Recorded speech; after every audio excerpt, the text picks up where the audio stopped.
तो मुस्लिम होता है। हिंदू बोले कि नहीं नहीं नहीं, कौन कह रहा है, जब बच्चा पैदा होता है तो वो हिंदू होता है। अब ये विवाद चल रहा था, तो ये बात जब मेरे पास आई तो कुछ पत्रकार रोज आते थे, उनका महाराज मैं इंटरव्यू करना चाहता हूँ आपका, बोले कि मैं ये पूछना चाहता हूँ कि अभी विवाद चल रहा है, मुस्लिम कहते हैं कि बच्चा पैदा होता है तो मुस्लिम होता है, हिंदू कह रहे हैं कि जब बच्चा पैदा होता है तो हिंदू होता है, आप क्या कहना चाहते हो? मैंने कहा देखो भाई मैं कहूँ, बोले हाँ। मैंने देखो जब बच्चा पैदा होता है तो ना हिंदू होता है, ना मुसलमान होता है, ना जैन होता है, हमारी तरह दिगंबर होता है, पहला दिगंबर होता है।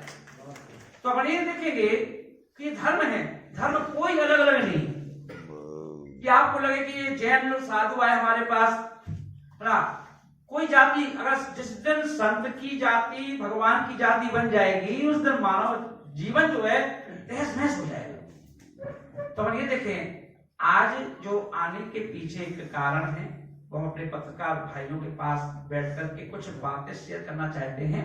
और वो शेयर क्या है, अपन देखेंगे आज जो पत्रकार वार्ता की जो आवश्यकता पड़ी है, क्योंकि अपन देखें ये दो फील्ड हैं, एक आपकी फील्ड है, एक हमारी फील्ड है, दोनों एक ही फील्ड है। अंतर इतना है, जो बात मैं कहता हूं अपने स्थान पर बैठ करके उसे 250, 400, 500 लोग सुनते हैं, और जो बात हमारे पत्रकार भाई सुनकर जाते हैं वो पूरे शहर क्या पूरे देश में 2.5 रुपए के पेपर में भेज देते हैं। तो ये वो क्या है, हमारे दो डिपार्टमेंट, एक पत्रकार का एक आपका, दोनों का एक सा है। और आज जो आपके पास जैसे आप हम लोग हर न्यूज को सरकार तक, एक पब्लिक तक, जन जन तक जो भेजते हैं, आज आपसे एक अर्जी हम लोग भी लेकर आए कि जो बात हम लोग यहाँ कहना चाहते हैं उसे आप अपने पेपर के माध्यम से जन जन तक भेजा दो।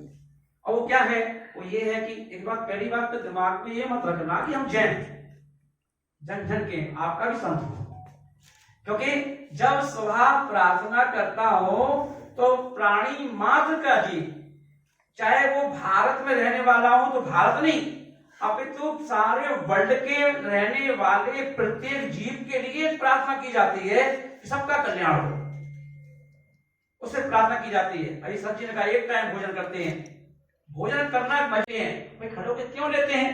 खड़े होकर इसलिए लेते हैं कि भोजन में ज्यादा आसक्ति ना जाए, खड़ा बैठ कर के हम अधिक खा सकते हैं, और खड़े होकर के सिर्फ इतना आधार बन जाए जिससे कि हमारा 24 घंटे निकल जाए, और प्रभु की भक्ति आराधना करने में कहीं कोई डिस्टर्बेंस ना हो, इसलिए खड़े होकर खाते हैं। कम खाओ है ना, एक टाइम खा लिया, खड़े होके खा लिया है ना, और नहाते नहीं।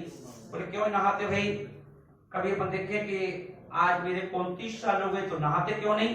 बोले सेव वाटर सेव डॉटर, सरकार कहती है भाई पानी बचाओ, हम तो पहले से बचाते आ रहे, नहाते ही नहीं इसलिए है ना, तो सेव वाटर, वाटर को सेव कर रहे हैं हम लोग है ना। और जो पानी यूज करते हैं वो थोड़ा सा, एक जो कमंडल होता है ना, छोटा सा, अपन सोचते होंगे सब पानी होगा तो साधु लोग पीते रहते होंगे, प्यास लगती होगी, ये पीने के लिए नहीं है। इसमें जो जल है, ये जल जो है जब कभी लक्षण का जाते हैं, शौच क्रिया के लिए जाते हैं, तो उसकी शुद्धिकरण के लिए ये जल को लेके चलते हैं ना। ऐसा नहीं जहां चाहे कभी नल चल रहा है तो वहीं पानी नल चालू करो, हाथ धो लो, शुद्धि कर लो, नहीं।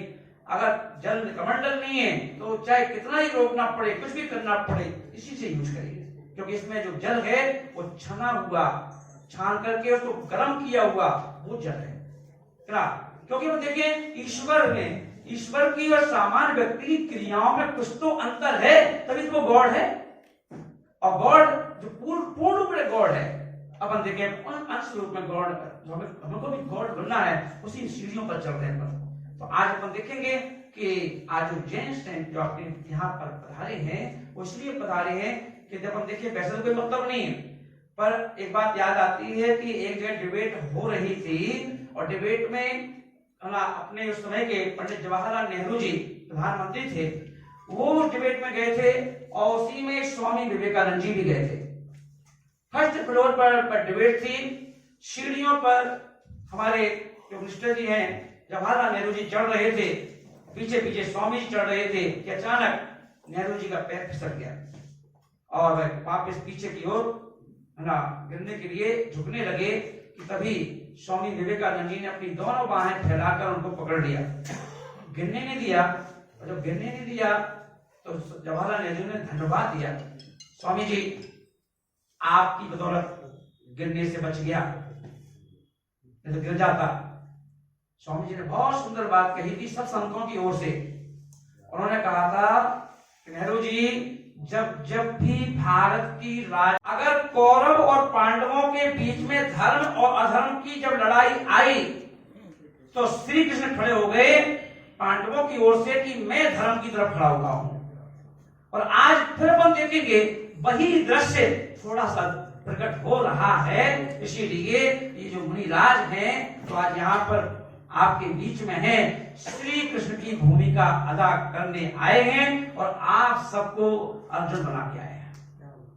क्या हम चाहते हैं कि ये कृष्ण इन सभी अर्जुनों के लिए आपके सहयोग की कामना लेकर के, आपसे ये भावना लेकर के कि आप मेरी बात को सरकार तक पहुंचाएंगे, जन जन तक पहुंचाएंगे, ये सहयोग आपसे चाहिए। और अपन देखेंगे अभी जो बात हमारे सर जी ने बतलाई, अभी अपन देखा उन्होंने सारी बात पूरी की पूरी पढ़ के सुना दी। और अपन देखे मेन मुद्दा क्या है। अभी आप देख रहे हैं कि लगातार प्रोग्राम चल रहे हैं। प्रोग्राम अभी मन में विचार आ सकता है कि इनका उपयोग कर रहा हूं, आ सकता है। क्या आ सकता है? आपको लग सकता है अभी तो प्रोग्राम हुआ, कल 11 तारीख को हुआ है और अभी 18 को प्रोग्राम है और अभी इसके पहले 13 को भी तो हुआ था और उसके पहले भी तो प्रोग्राम हुआ था। लगातार प्रोग्राम करने की क्या आवश्यकता है? दूध का जला छाछ ही फूक फूक के पीता है।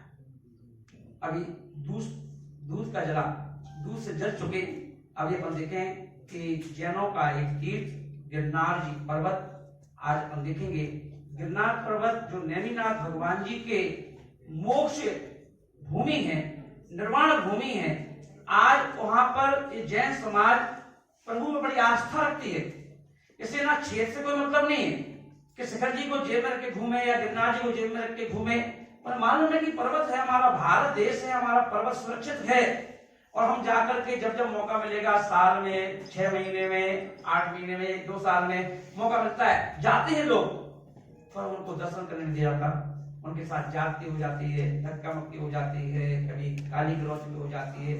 जब हम आराधना करने गए, हमारा देश तो धर्मपरायण देश है, यहाँ पर तुम किसी को भी चाहे तो रोकते नहीं, हम टोकते नहीं है, पर वहां पर हमारा ही क्षेत्र है और अपने ही क्षेत्र पर हमें नहीं जाने दिए जाए, रोका टोका जाए। फिर भी जैन समाज की अपन देखें संतोष व्रत कितना है कि उन्होंने इतनी बड़े आघात को भी बड़ी शांति से सहन करके चुपचाप रहे, कभी आवाज नहीं उठाई।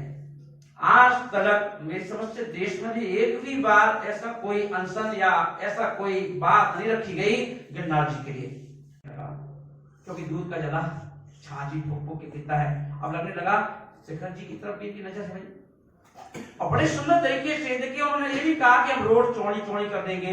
9 किलोमीटर की यात्रा को जहां आपको पैदल पैदल चलना पड़ता है, आपके बड़े बुजुर्ग डोली में जाते हैं या आपके बड़े बुजुर्ग मोटरसाइकिल पर जाते हैं, इसलिए हम क्या करेंगे, रोडें बना देंगे, बसें जा सकती हैं, 4 व्हीलर जा सकती है, हेलीकॉप्टर जा सकते हैं ना, सब कुछ जा सकती है। जैन समाज के बड़े बुजुर्ग खुश हो सकते हैं, क्योंकि वो तो ये सोचेंगे सरकार हमारा हित कर रही है, हमारे बारे अच्छा सोच रही है। पर पीछे से जैसे पर ऐड आता है ना उसका सिम का, कभी आइडिया वाला अपना ऐड देता है, कभी एयरटेल वाला अपना ऐड देता है। वो कहता पहले आता था 25 पैसे में पूरी रात बात करो और नीचे कहते